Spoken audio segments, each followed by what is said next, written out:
thank you for that warm welcome, which I so richly deserve but so seldom get. How many of you have figured out through perceptive intuition that I'm not a native Texan?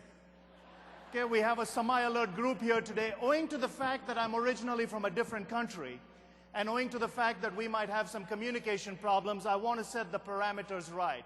So raise your right hand for me like this. Go ahead. This is America's universal symbol for fantastic or absolutely nothing. So put it now on your chin.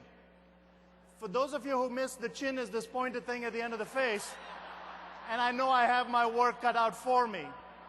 Whether you realized it or not, what you did was react to that which you saw instead of respond to that which you believe. Reaction is based on life's possibles. Response is based on your permissibles.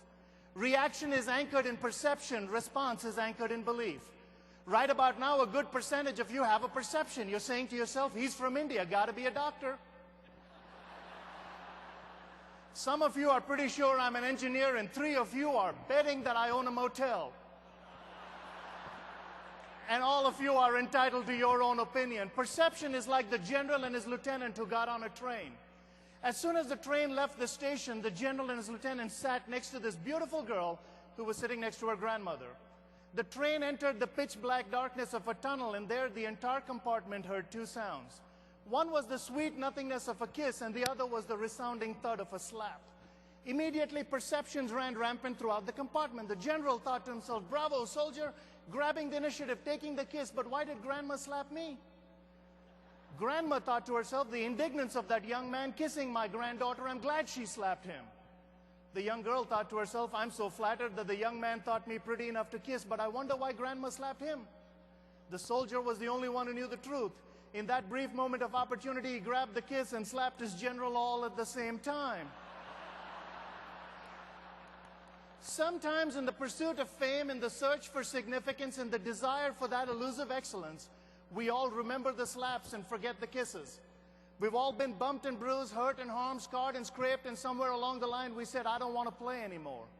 From the mouth of a legal immigrant across these celestial shores to this hallowed hall, take this to the bank. If you were privileged enough to wake up and call this great and glorious land home, you have already won.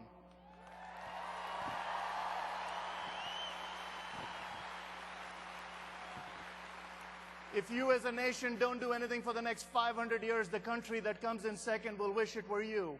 And people look at me and say, well, that's not fair. You've been on both sides. You know which side the grass is greener. You are right. I have been on both sides, and there ain't no grass on the other side. Someone said, dude, how poor were you? We were so poor, we'd go to Kentucky Fried Chicken, lick other people's fingers. This poor and this poor. We was poor. We didn't have tracks to be on the other side of. Now we had running water. If you needed it, you ran and got it. And that's not reasonably far from the truth, because Dad did study under a street light and Mom was a child bride.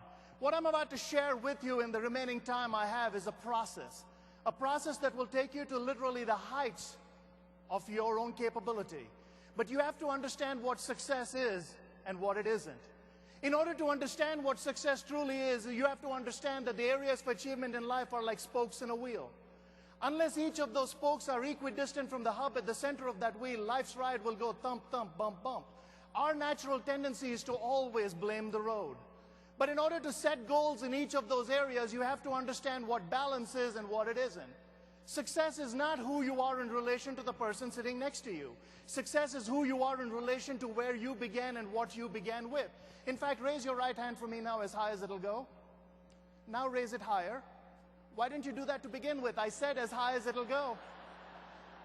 The difference between where you think your limit is and where it actually is called the edge.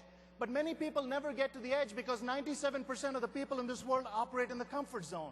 3% of the people in this world operate in the effective zone. The difference between comfort and effectiveness is called growth, and growth is uncomfortable.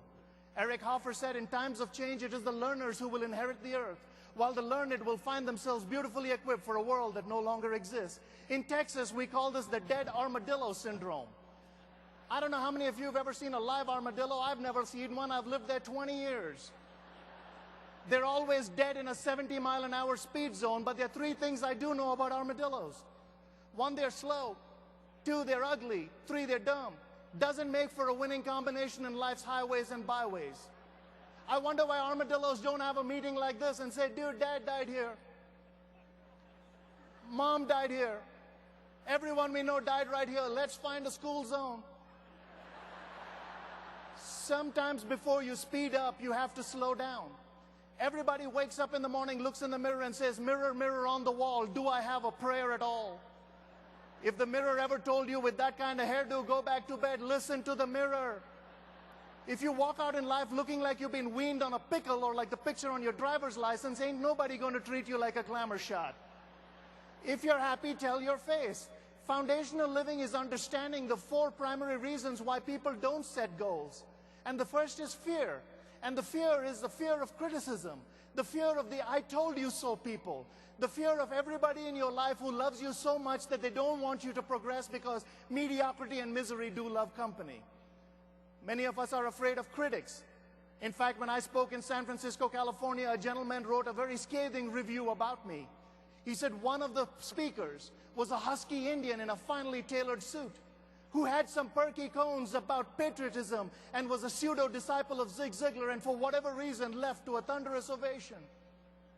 I wrote him back a rebuttal saying, dear sir, the freedom of speech that gives you the right to pen your eloquence is the same one that gives me the right to share my thoughts.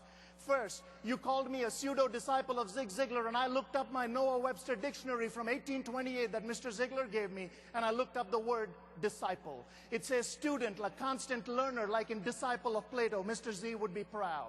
Second, you called me a patriot with some perky cones. I said, I will give you a challenge. Take any speech from Patrick Henry to Martin Luther King. You take a day to prepare, I'll take a day to prepare. When you speak, they will stand and clap. When I speak, they will stand and march. Don't doubt my patriotism.